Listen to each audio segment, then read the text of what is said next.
We're ready for chapter 8. If you don't have questions on chapter 8, that's because I forgot to leave them while I was out of town last week. But they are the same questions that you have each week, so either use your questions for chapter 9 or previous questions or the back of a page or whatever if you want to fill out, and we'll go over those questions here in a moment. Let's review where we've been, where we're going, and looking at our overview of the book of Hebrews. Two major sections to the book. We're still in the first. Christ is the way. You're on the right course. And then the second section, which we'll get to in a couple of weeks, will be Don't Give Up.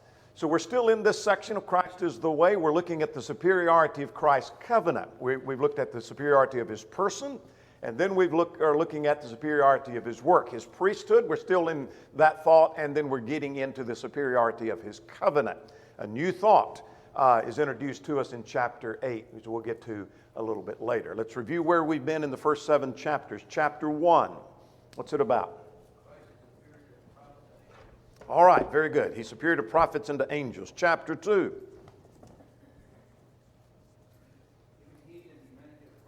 All right, very good. Chapter 3. All right, superior to Moses, and don't harden your hearts. And so here is that warning section. We'll get to those warning sections here in a moment. Chapter 4. All right, very good. Chapter 5.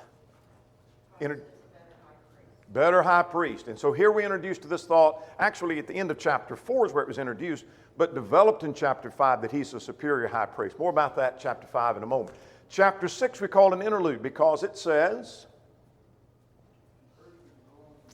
encouragement to go on to maturity, which he'd mentioned at the end of chapter 5, the need for that. Chapter 7 we looked at in 2 different studies, and so last week was finishing up chapter 7. Chapter 7 is what? Very good, very good. All right. Now, chapters 5 and 7 had talked about the priesthood of Christ. So he's already talked about the priesthood of Christ being superior to that of the Levitical priesthood. And he had mentioned in chapter 7 and verse 12, if you don't have this mark, I would encourage you to mark this at 7 and verse 12. For the priesthood being changed, there must of necessity be a change in the law. For the priesthood to change, there has to be a change in the law.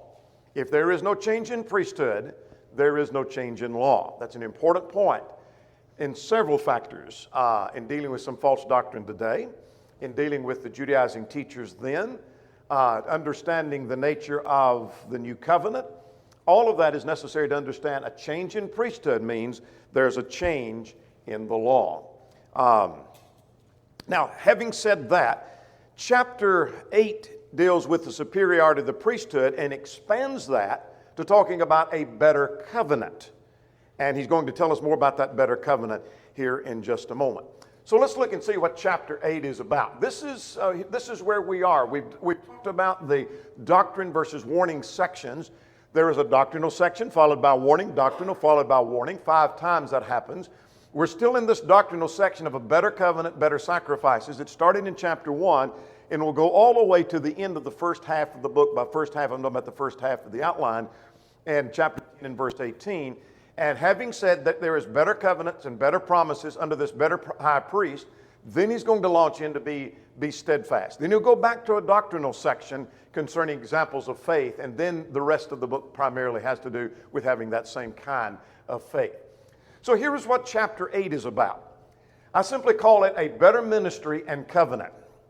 A better ministry and covenant. It's still an expansion of that priesthood because the covenant and the ministry and the priesthood are all laced together. You cannot separate them. And we'd already seen that connection in chapter 7 and in verse 12. And that's one reason I had you to go back and underline that if you haven't already. 2 things happen in chapter 8.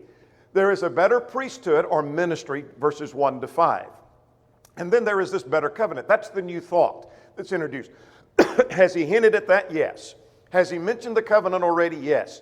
But he hasn't developed that. So here's a new thought of we have a better covenant with better promises in chapter 8, beginning at verse 6. So here's what we're going to see in the first section, 5 verses. The better priesthood. We have a high priest, that is Jesus Christ. He has an offering, as all high priests do. And if he were on earth, he couldn't be a priest, verses 4 and 5. And that's an important connection with chapter 7 and in verse 14, as we'll see in just a moment. Now let's go back and connect chapters 5, 7, and 8 together. In chapter 5, he had dealt with the evidence that he's qualified to be high priest. You remember in verses 1 to 10 of chapter 5, he dealt with that every high priest is taken from among men. He must offer gifts and sacrifice. Here are the qualifications of a high priest. He meets the qualifications of a high priest. All right? Chapter 7 was showing that the priesthood of Christ is superior to the Levitical priesthood. Gave every argument for that. So what's his point in chapter 8? You tell me. Really, two things. What's his point in chapter 8?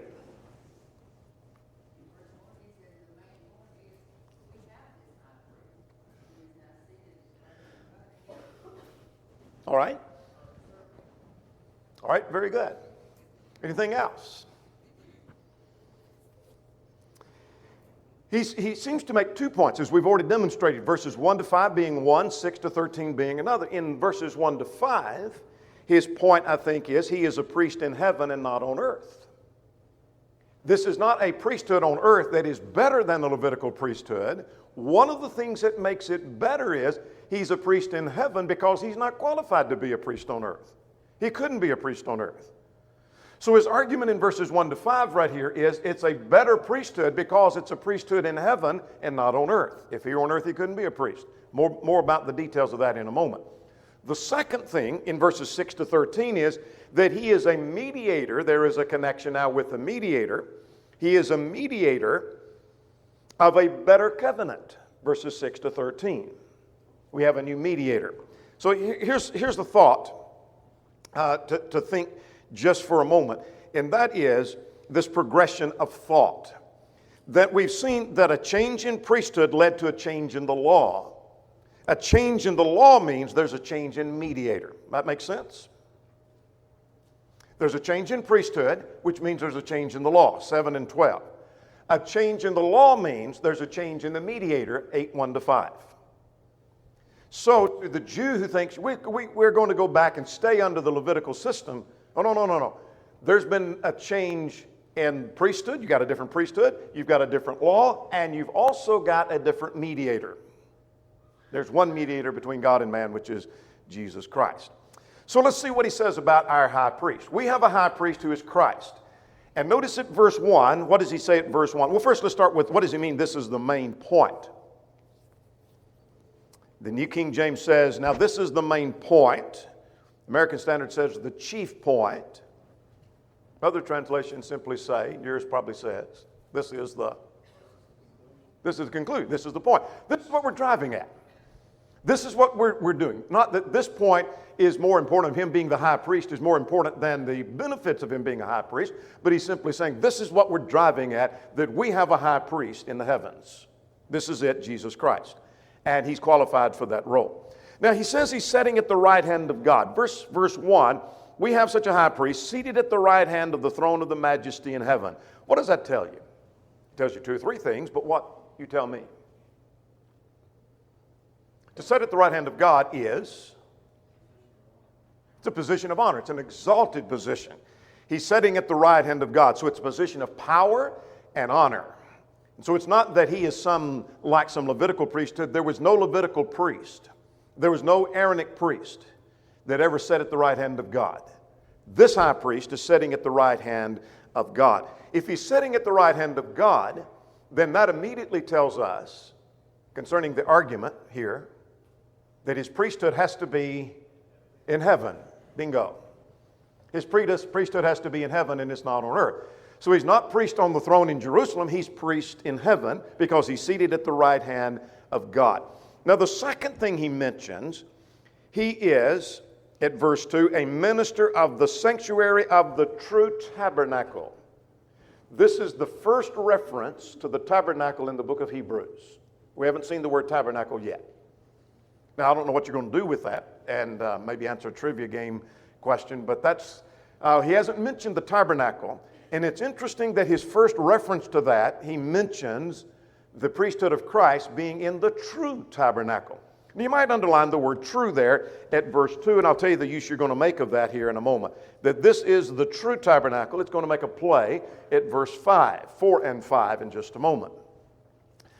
But he is the priest of the true tabernacle.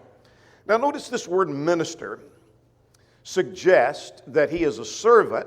He's doing the work of a high priest in the sanctuary. What's the sanctuary?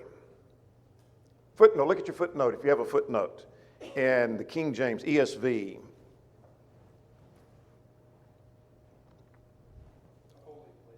The holy place.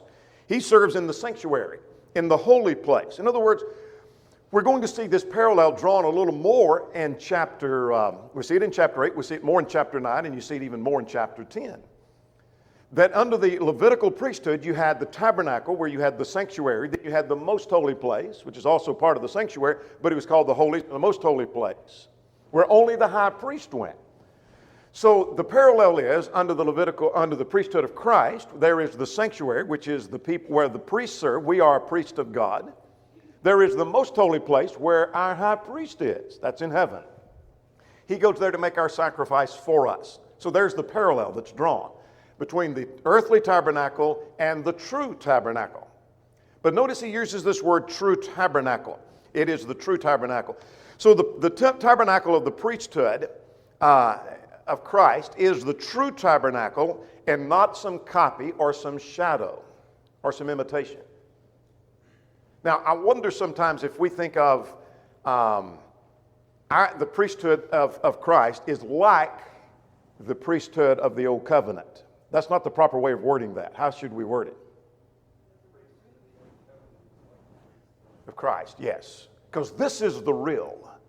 And that over there in the Old Testament was simply a shadow or a copy or a model of the greater to come. So I think we do an injustice to say here we have the priesthood of the Lord, and that's like the Old Testament. No. The Old Testament was like the new. Just like a model of your house is like your house. Your house is not like the model is like your house. Does that make sense? And so we've got it backwards sometimes. It's the true tabernacle. And so and notice another word that he uses at the end of verse 2, another argument. This is the true tabernacle, which means the other is not the true. What's true of this true tabernacle? End of verse 2. What does that mean? Yeah.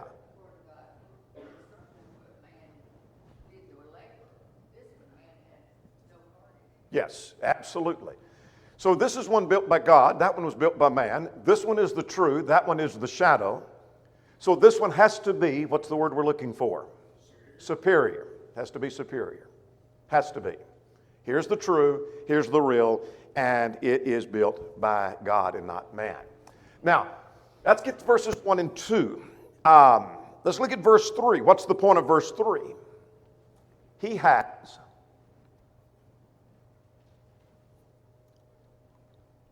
What a high priest do? Offers a sacrifice. Yes. So, verse 3, every high priest is appointed to offer both gifts and sacrifice. Therefore, it is a necessity that this one also have something to offer. If he's a high priest, and he is, Jesus Christ, then he has a sacrifice to offer. Look back at chapter 5 and in verse 1. And being qualified to be a high priest, every high priest is taken from among men that he may offer both gifts and sacrifice. That's what high priests do. Look at chapter 7 and in verse 27. We just covered that at the end of last time. He does not need daily as those high priests offer sacrifices, first for his own sin and for the sins of the people, but he did this once when he offered up himself. So he has a sacrifice. That is the sacrifice of himself. Enough about that. That's not that that's unimportant, but that's easy to understand. Let's get verses 4 and 5 because this gets to the heart of what verses 1 to 5 is about. That if he were on earth, he couldn't be a priest. So let's see what he says at verse 4. That if he were on earth, he could not be a priest. Now, the rest of this does give some evidence, but he's already given us evidence of that. So let's just stop right there. What evidence has already been given, not in this chapter, but perhaps in the previous chapter, that he could not be a priest on earth? If you're on earth, he couldn't be a priest. He's of the tribe of Judah. So what? Chapter 7, verse 14, excuse me. All right. And so Drew's alluding to chapter 7 and in verse 14. It is evident that our Lord rose out of Judah, of which tribe Moses spoke nothing. So he's of the different tribe, of the wrong tribe, to be a priest on earth. So he's already established that. So taking that principle that he's already established, if you're on earth, he couldn't be a priest. Since there are priests who offer gifts according to the law. What's his point? Verse 4. There are priests who offer gifts according to the law. Verse 4. Say again. All right. No reason because, you're right. It's a different priesthood, but we already have priests who serve on earth under the Levitical system. And those who want to go back, you already have priests doing that. You already have high priests going in and doing that. So you don't need a high priest. We don't need Christ to come and offer a sacrifice on earth. We have priests that's already doing that. So the priests offer gifts according to the law. So if they're doing that on earth, and his is different, then his must be superior and heavenly.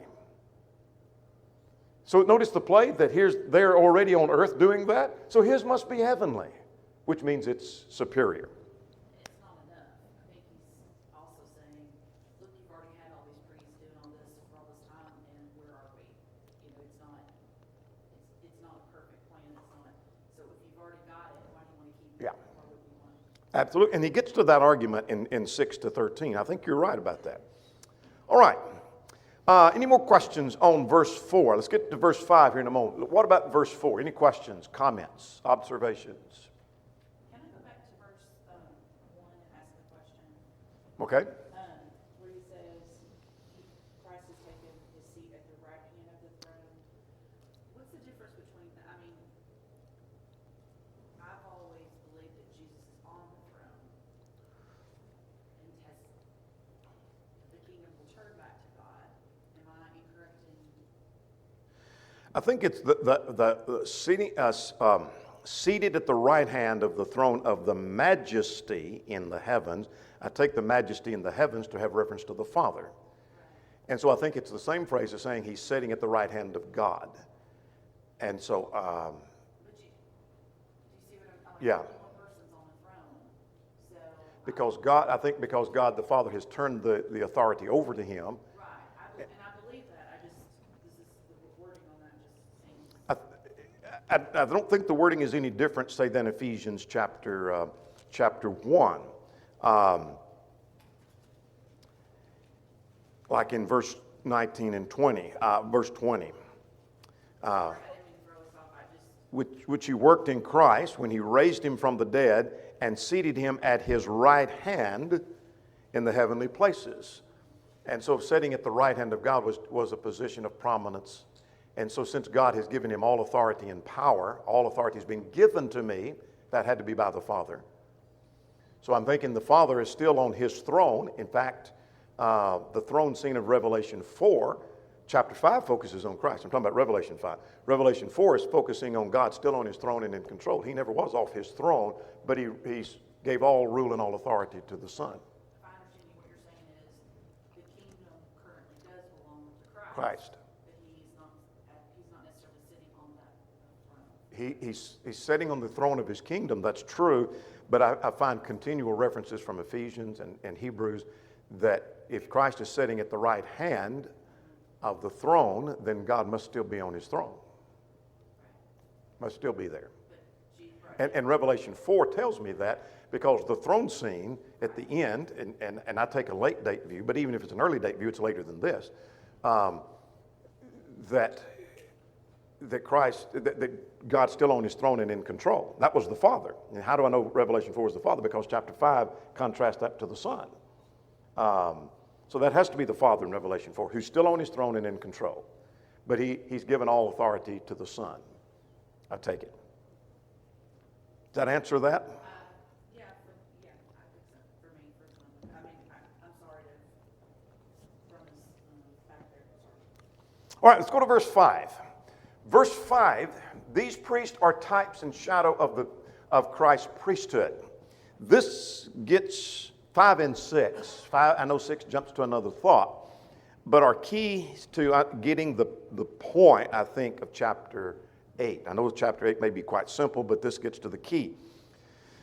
And verse 5 simply says, who serve, and you might underline the word copy and shadow. Now, we've talked about the true tabernacle, and I said we'd make a play on that word true.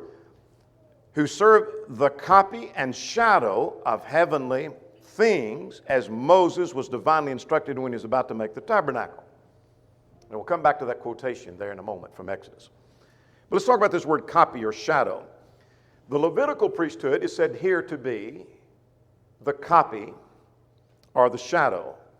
The English Standard uses the word representation. That's a good word. The King James uses the word example. So what that tells me is the Levitical priesthood is not the real, nor is it the true. Does that make sense? That's not the real or the true. I think we sometimes think, if we could hit reverse in history and let's go all the way back to the Old Testament times and we could see the tabernacle that Moses built. Well, there's the real tabernacle. No. That's not the real one. You see the real one now. You're in the real one. You're in the real one. That was a representation of this one.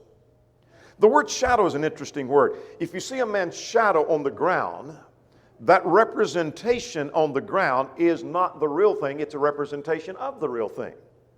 So who would run and focus on the shadow and think, that's what I really want? I don't want the real person. I want the shadow. Now that has to shatter thoughts for the Jew who wanted to hold to the Levitical system, that what you're holding to is merely a representation. It's a type, it's a shadow, it's a model, if you please, of the greater to come. Does that make sense? This was a type or a shadow. Now, I said that to say, and I know this is quite simple, I'm not trying to insult your intelligence by emphasizing over and over the simplicity, but look at verse 2, you underline this word true. The priesthood of Christ is the true tabernacle. The Old Testament is merely a copy and a shadow of that which is the greater to come. Now, Moses was divinely instructed. This quotation is taken from Exodus 25 and 40. When Moses was instructed to build the tabernacle, what was he told? See, you make all things according to the pattern. So, if it wasn't according to the pattern, it wouldn't be a true representation, would it? So it had to be made according to the pattern so that it would be a true representation of the real and the genuine and the true. Make sense? Had to be made according to the pattern. So the tabernacle that Moses built is not the real, but it's a copy. It's a model of the real. So therefore, his argument is that if here on earth he couldn't be a priest because that was simply those priests were simply types and shadow of the greater which is to come. Now, there's some more we learn from verse 5. You tell me.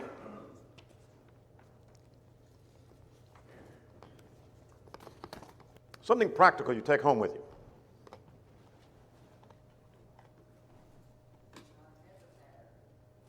All right. God has a pattern.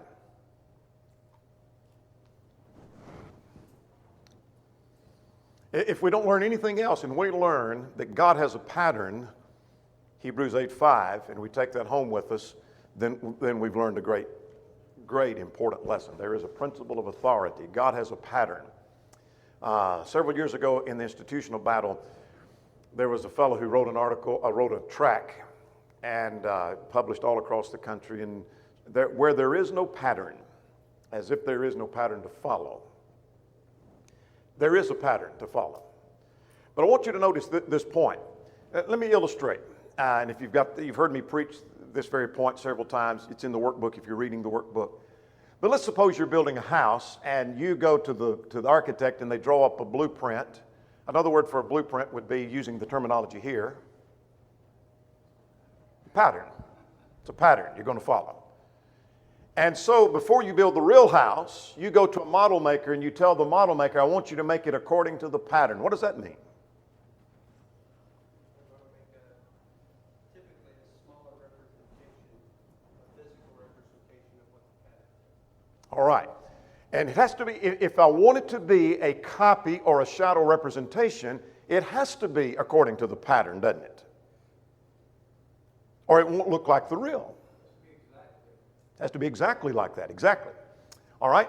So then you call your contractor out to the building site and you say, I want you to build me the real house, but I don't care how you build it. Does that make sense? The point being, if the model has to be made according to the pattern, how much more so the real and the true? And so I'm learning something, and that's not the major point he's making here, but I'm learning something here. That is, the church of the Lord has to be made according to the pattern. We've got to follow the pattern, because if the model had to be made according to the pattern, how much more so the real and the true? How absurd that would be to say, the model maker, I want you to make it according to the pattern, but to my builder building the real, the true, I don't care how you build it. It has to be made according to the pattern. Does that make sense? Anybody can see that point, and you can use that in talking to your friends or neighbors, and they'll learn something from that. All right, let's shift gears now, and let's go to verses 6 to 13. And he introduces a new thought at verse 6 to 13, and that is that there is a better covenant. Now that he's high priest, he has obtained a more excellent ministry, a better, a superior ministry. And the change in priesthood means there's a change. Excuse me. A change in priesthood means there's been a change in the mediators we've already talked about. Now, let's talk about the mediator, first of all, before we go much further, because he's going to introduce the mediator.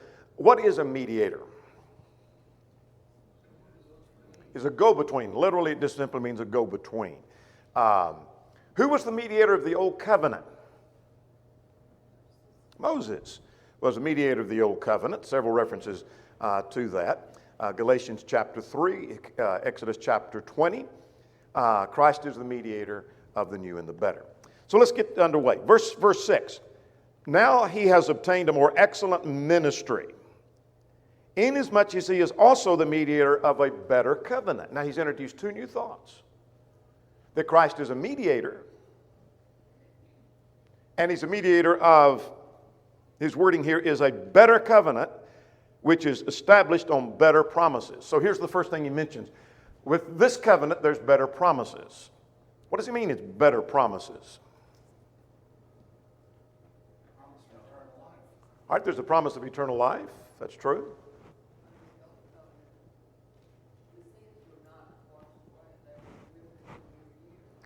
All right. He's going to, and that's, I think, the point he's making here in the context, because he gets to that at verse 12. That under the old covenant, the sins were remembered again every year. Chapter 10 is going to tell us that. But under the covenant of Christ, the sins are forgiven forever. I'll remember them again no more. That's the better promise. So the promise is better in content, not that it's more reliable. Any promise under the old covenant God made is just as reliable as anything under the new covenant. Wouldn't you agree? So it's not that it's not reliable, it's better in the content of the promise. God never promised under the old covenant to remember your sins and iniquities no more. But he did promise under the new covenant that would be the case. So that's the better promise.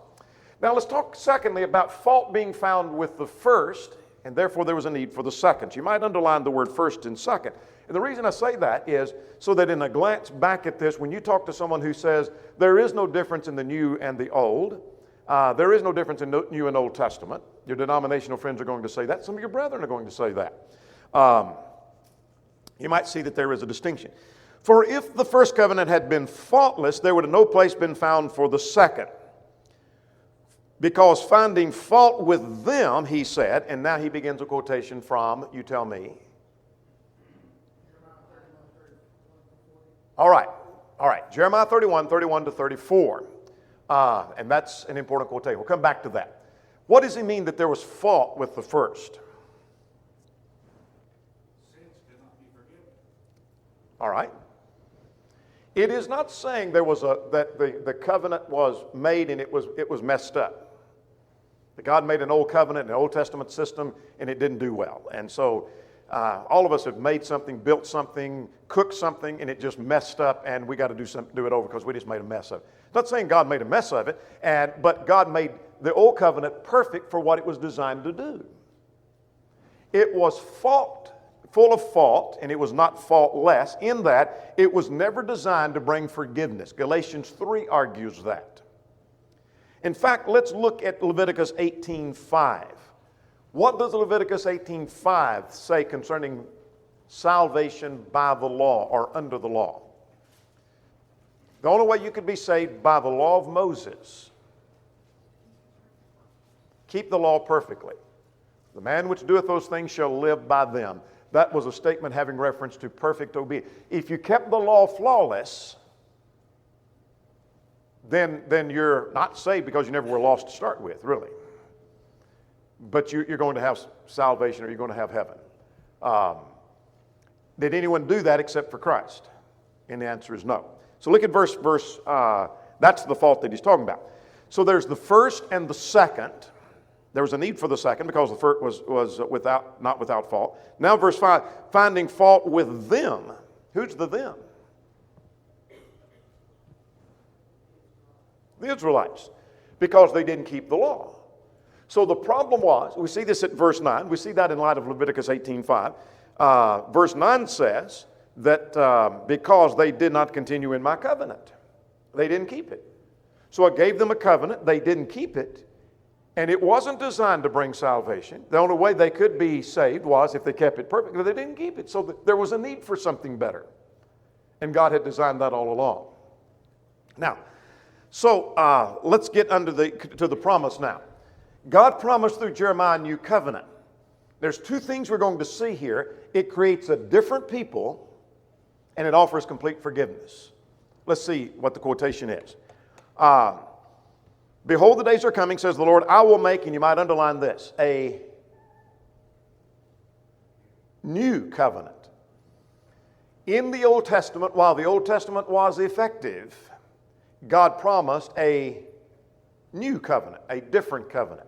That's new in time, but more than new in time, it's also new in the sense as to form and quality of a different nature and contrasted to the old, Vines observes. I will make a new covenant with the house of Israel and the house of Jacob. That is all of God's people. I like and I give a quotation in the workbook, which I won't take the time to read that. I think my quotation was from Milligan, where there's not a distinction between the old, that is the Judah and Israel, nor is it mentioned by tribes, but as individuals. In other words, under the new covenant, it's all of God's people that are encompassed under this plan. But nonetheless, you might underline at verse 9 that this is what? 2 words, to the covenant I made with my fathers. It's not like or not according, yes. So it's new and it's not like that. Let me footnote here. Some of our brethren, I mentioned this earlier, who believe in one covenant. This is an outgrowth of the information concerning divorce and remarriage. Some have argued that there's one continuous covenant. God never had 2 covenants. It's one. We have one continuous covenant. It's changed through time, but one continuous covenant. There's not an old and a new. It's just one continuous covenant. Well, it's not so because this one is new and it's not according to the old. It's different. It's not according to the old I made with their fathers when I led them by the hand because they didn't, and I'm going to paraphrase the end of verse 9, they didn't keep it and I disregarded them. Now, look at this covenant, verse 10. This covenant that I will make with them, with the house of Israel after those days, says the Lord, I will put my laws in their minds and write them in their hearts, and I will be their God, and they will be my people. What does that tell you about this creating a different people? They're not going to be rebellious like their fathers. What verse 10 just say?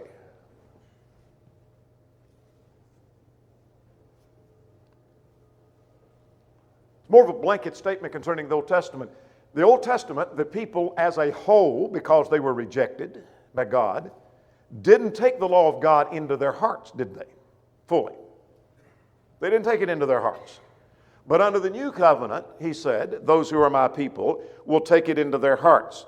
And I will be their God and they will be my people. Now here's another distinction at verse 11. None of them shall teach his neighbor and none of his brothers, saying, know the Lord, for all of them will know me, from the least of them to the greatest. What does that say? I thought we were supposed to go around telling people, know the Lord. Aren't we supposed to evangelize? Is that what he's talking about?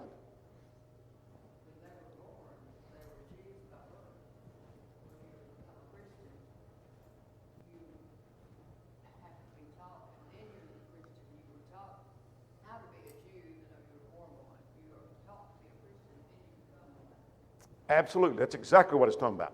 You were a part of Israel. You are in Israel. You are part of the Israel of God. You're a part of the family of God. And then you're taught as you grow up to know the Lord. You didn't know the Lord till you were taught. But you're not in Israel until you first are taught the Lord under the new covenant. There's a big distinction. You are already in Israel, then you're taught to know the Lord. Over here, you're taught to know the Lord and become part of Israel. There's a distinction. These are not the same. One's old, the other one's new. One had fault, the other one is faultless. I'm seeing several contrasts here. Now then, let's shift on to verse 12. This gets to this is where verse 6 is pointing to the better promise. And God had said, I'll be merciful to their unrighteousness and their sins and iniquities. I will remember no more. What's that all about?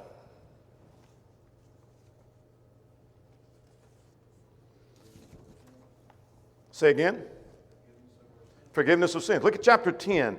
Chapter 10, verse 3. But in those sacrifices there is a reminder of sins every year. The sins were remembered every year.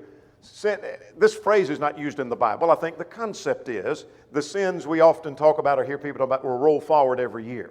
Some people object to that. I'm okay. But it's the principle is remembered every year. I know that's there.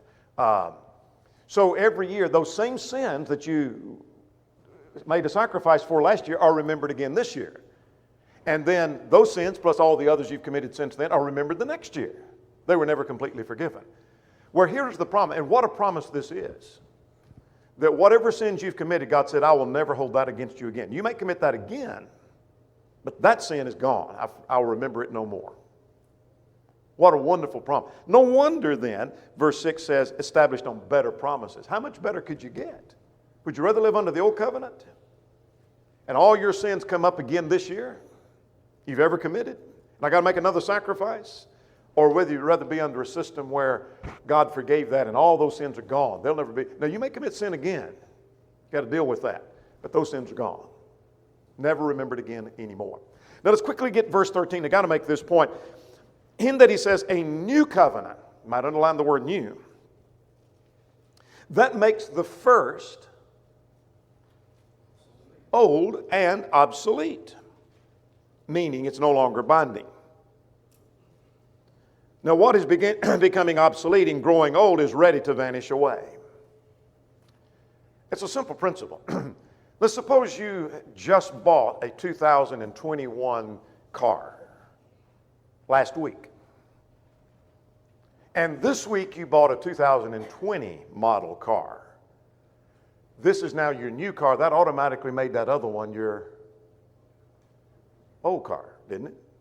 That's the old one. It may not be all that old. My point is, in that something came since then, that makes it the new one. I don't care how old or new this one is, that made that one the old one. That's the old, this is the new. They are distinct. That's what we're trying to see. Now, I've got to get to this because our time's gone. But I want you to see this point right here. He's doing again with Jeremiah 31 what he did chapters 3 and 4 and chapters 5 and 7 with two other passages. In chapters 3 and 4, he dealt with Joshua leading them into rest and points out that Psalm 95, which promised rest, was spoken after that event. Does that make sense? And the point is, therefore, if it promised rest, even though they had already received rest, that means there's more rest coming, eternal rest. All right? Chapters 5 and 7, he references the institution of the Levitical priesthood and cites Psalm 110, which he shall be a priest forever after the order of Melchizedek. That was spoken after the Levitical priesthood was instituted. That means there had to be a change in priesthood. So if he can date something and say this was spoken after this, he makes an argument from that. He did the same thing just now with Jeremiah 31. The old covenant had already been established. Jeremiah 31 was spoken after it was established and said there's a new covenant coming. See the point? He's made that same kind of argument 3 times already. This was spoken after that. So therefore, here's your conclusion. Chapter 9 next time.